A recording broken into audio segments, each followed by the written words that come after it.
कहानी की शुरुआत में हम देखते हैं कि कैसे जापान की रानी हिमिको अपने काले जादू से पूरे राज्य को खत्म करने पर तुली हुई थी। देश को बचाने के लिए जनरल्स ने क्वीन के खिलाफ बगावत छेड़ दी और उसे कैद करके वो एक ऐसे आइलैंड पर छोड़ आए जहां दूर दूर तक कोई नहीं था। सालों बाद लॉर्ड रिचर्ड क्रॉफ्ट के हाथ एक पुराना नक्शा लगा जिससे ये पता लगाया जा सकता था कि हिमिको को किस आइलैंड पर छोड़ा गया था। रिचर्ड ने अपनी बेटी को तो लंदन में ही छोड़ दिया और खुद हिमिको को ढूंढने के लिए निकल पड़ा। इस बात को 7 साल बीत चुके हैं और अब एक बड़ी हो चुकी लारा एमएमए फाइट कर रही थी। लड़ाई के दौरान उसकी ओपोनेंट लारा पर भारी पड़ रही थी। जल्द ही उसने लारा को चोक होल्ड में पकड़ लिया। लारा ने बहुत देर तक जद्दोजहद की लेकिन आखिरकार टैप आउट करना ही पड़ा। अपने पिता के जाने के बाद से लारा अब छोटी मोटी नौकरियां करके जैसे तैसे गुजारा कर रही थी। फिर एक दिन लारा के पिता की बिजनेस पार्टनर एना उससे मिलने आई। एना ने कहा कि तुम्हें पैसों के लिए ये सब करने की जरूरत नहीं है, तुम्हारे पिता बहुत कुछ छोड़ के गए हैं तुम्हारे लिए। लेकिन लारा को अपने पिता के पैसे नहीं चाहिए थे। 7 साल पहले रिचर्ड गायब हुआ था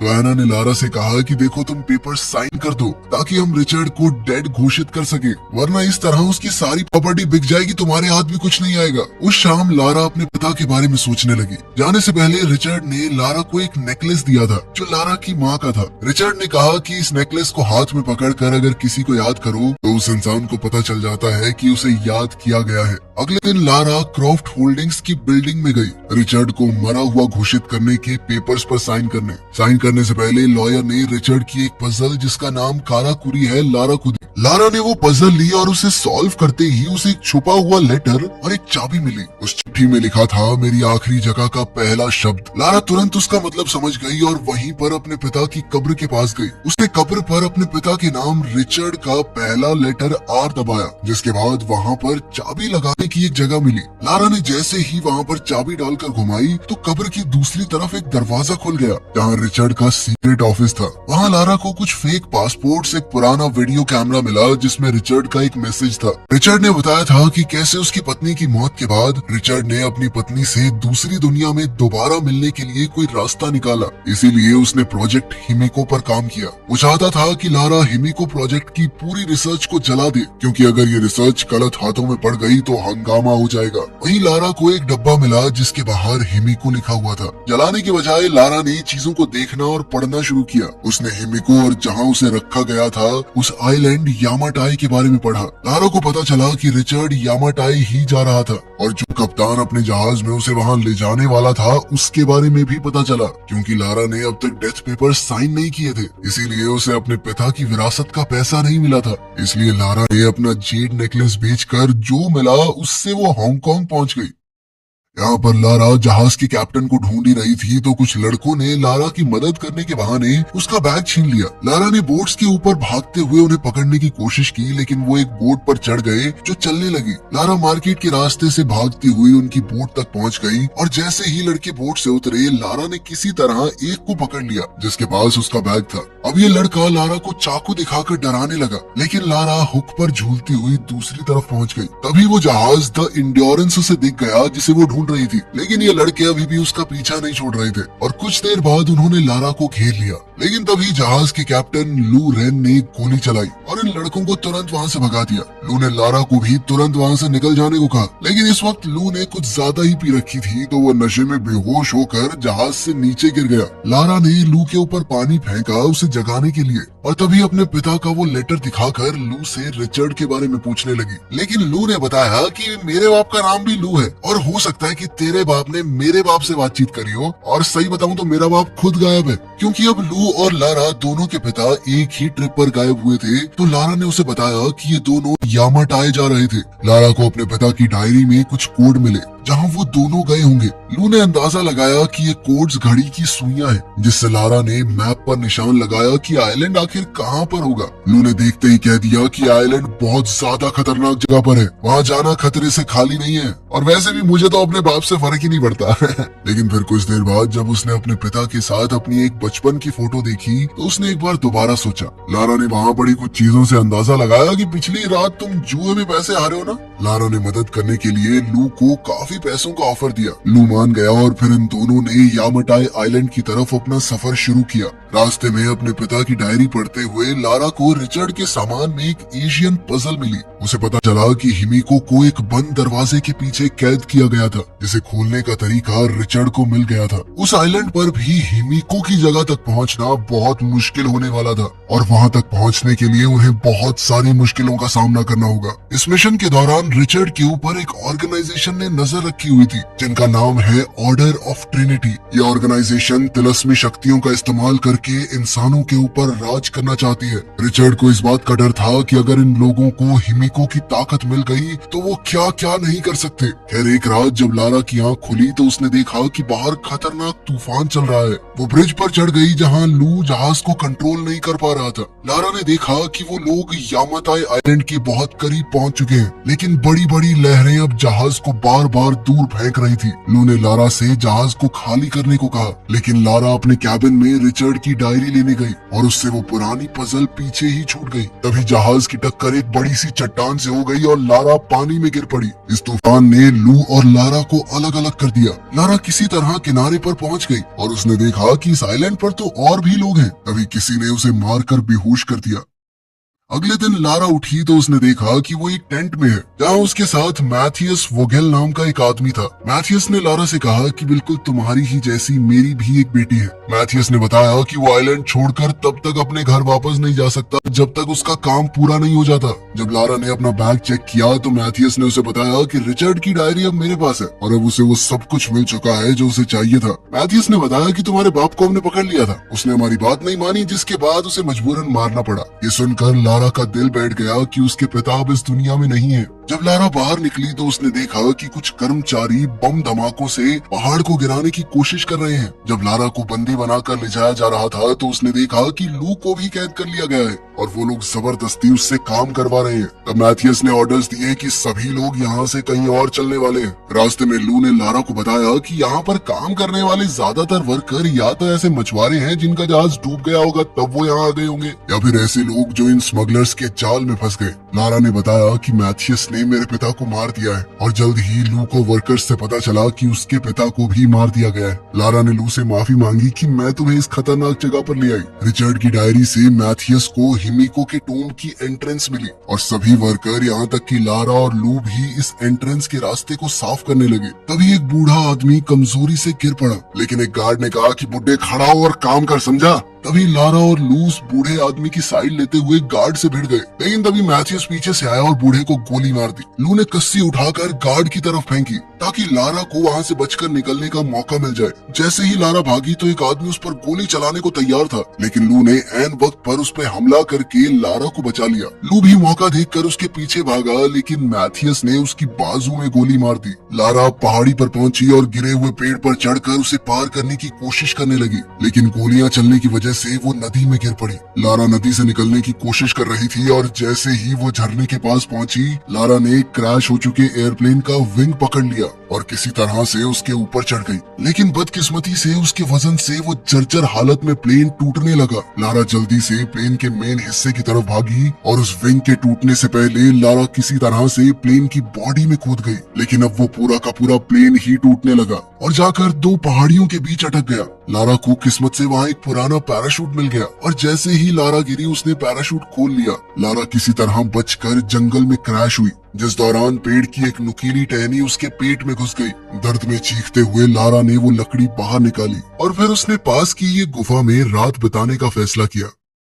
सोते हुए उसे कुछ आवाज आई तो वो बाहर निकली। तभी अचानक मैथियस के एक आदमी रॉकेट ने उसे पकड़ लिया। लारा ने वहाँ से बच निकलने के लिए उसकी बाजू पर काट लिया। लारा ने अपनी पूरी ताकत से उससे लड़ने की कोशिश की, लेकिन रॉकेट ने एक बार फिर उसे उठाकर जमीन पर पटक दिया, जिसके बाद वो उसका दम घोटने की कोशिश करने लगा, जिस दौरान लारा ने एक पत्थर उठाकर उसके सर पर दे मारा। इसके बाद लारा ने उसे पकड़कर उसका मुंह कीचड़ में दे दिया ताकि वो सांस न ले पाए और कुछ ही देर में रॉकेट मर गया। लारा अभी भी इस बात से शौक में थी कि उसने किसी की जान ले ली है कि तभी उसकी नजर अंधेरे में किसी इंसान पर पड़ी और लारा बिना सोचे समझे उसका पीछा करने लगी। उसने देखा कि ये आदमी एक पहाड़ी पर चढ़ रहा था। जब वो उसके पास गई तो उसने देखा कि ये कोई और नहीं बल्कि उसके पिता रिचर्ड है। रिचर्ड को लगने लगा था कि ये सिर्फ उसका भ्रम है, उसकी बेटी यहाँ कैसे हो सकती है। लेकिन लारा ने रिचर्ड को भरोसा दिलाया कि वो सच में यहाँ पर आ चुकी है। उसे देखकर रिचर्ड की आंखें भर आई और उसने पूछा कि तुम यहाँ क्या कर रही हो। लारा घायल थी तो रिचर्ड ने उसके घाव पर पट्टी की और कहा कि तुम आराम करो, ये वादा करते हुए कि इस बार मैं कभी तुम्हें अकेला नहीं छोड़ूंगा।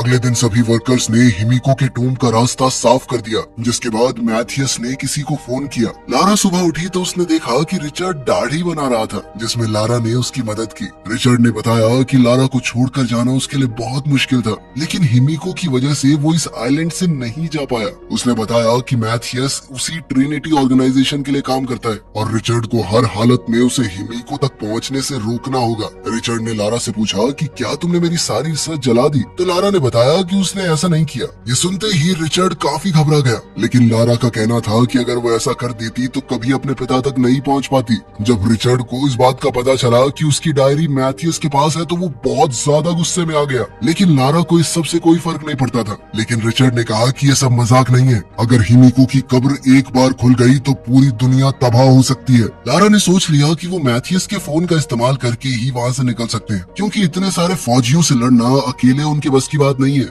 उसने वहाँ पर रखे हुए तीर कमान उठाए और मैथियस के कैंप की तरफ भागी। लारा किसी तरह छुपते छुपाते मैथियस के टेंट में घुस गई, लेकिन थोड़ी देर बाद वो भी वहाँ आ गया, जिस वजह से लारा को छुपना पड़ा। मैथियस को फोन पर मैसेज आया कि उसका बॉस जल्द ही यहाँ पर पहुँचने वाला है, लेकिन मैथियस को अभी भी एंट्रेंस खोलने के कोड्स नहीं मिले थे। लारा टेंट से बाहर निकली तो उसने लू को देखा। उसने उस गार्ड को मार गिराया जो वर्कर्स पर नजर रखे हुए था, और फिर सभी वर्कर्स को हथियार इकट्ठा करने को कहा और वो तब तक मैथियस का फोन चुराने की कोशिश करेगी। जैसे ही मैथियस टेंट से निकला तो लारा टेंट की तरफ भागी उस सैटेलाइट फोन को चुराने के लिए, जो कि उसे मिल भी गया। लेकिन तभी उसने देखा कि रिचर्ड टूम्ब की तरफ जा रहा था। मैथियस ने जल्द ही रिचर्ड को देख लिया और फिर उसे पकड़कर टॉर्चर करने लगा। मैथियस जल्दी से ये काम निपटाकर अपने परिवार के पास वापस जाना चाहता था, लेकिन रिचर्ड ने कहा कि एक बार ये टूम्ब खुल गया तो तुम्हारा परिवार बचेगा ही नहीं। ये समझकर कि रिचर्ड उसे सच नहीं बताने वाला, मैथियस ने गार्ड को रिचर्ड पर गोली चलाने को कहा,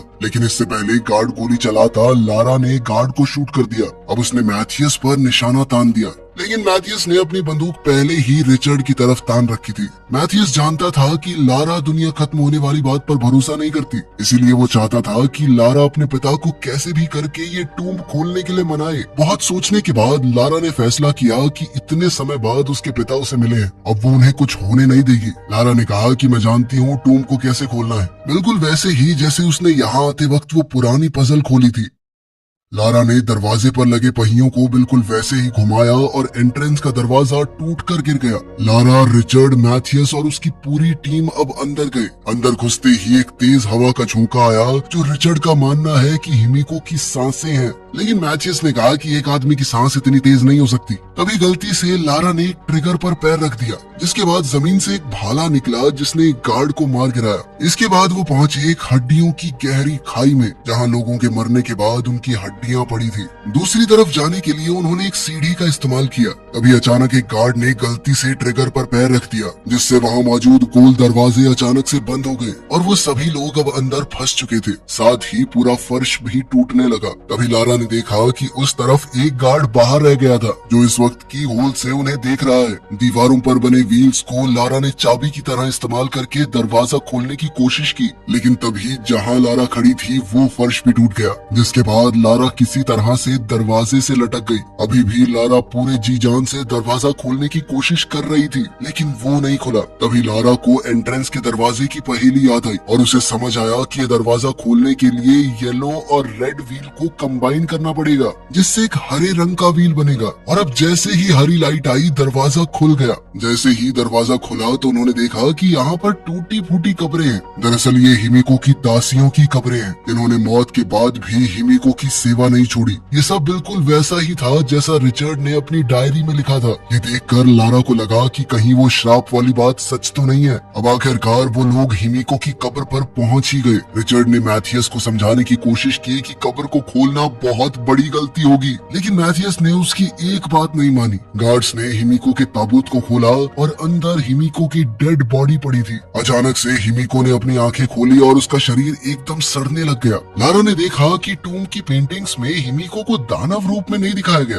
तभी लारा को वो पहले वाली पहेली याद आई जिसमें लिखा था कि जिंदगी वापस पाने के लिए हिमिको को मरना होगा और किसी को भी हिमिको का हाथ लगते ही उसकी मौत हो जाती है। लारा ने गार्ड्स को हिमिको को हाथ लगाने से रोका। अब लारा को समझ आ रहा था कि दुनिया को बचाने के लिए हिमिको ने अपना बलिदान दिया था, लेकिन गार्ड्स ने उसकी बात नहीं सुनी और जैसे ही उन्होंने बॉडी को हाथ लगाया हिमिको उठ खड़ी हुई। मैथियस को लगा कि शायद ये कोई ड्रामा है उन्हें डराने के लिए, लेकिन एक गार्ड जिसने हिमिको के शरीर को हाथ लगाया था उसके हाथ काले पड़ने लगे और उसका मांस सड़ने लगा। इससे ये पता चला कि हिमिको के शरीर में कोई खतरनाक वायरस था और ताकि ये बीमारी किसी और में न फैले इसलिए हिमिको ने खुद को बंद कर रखा था।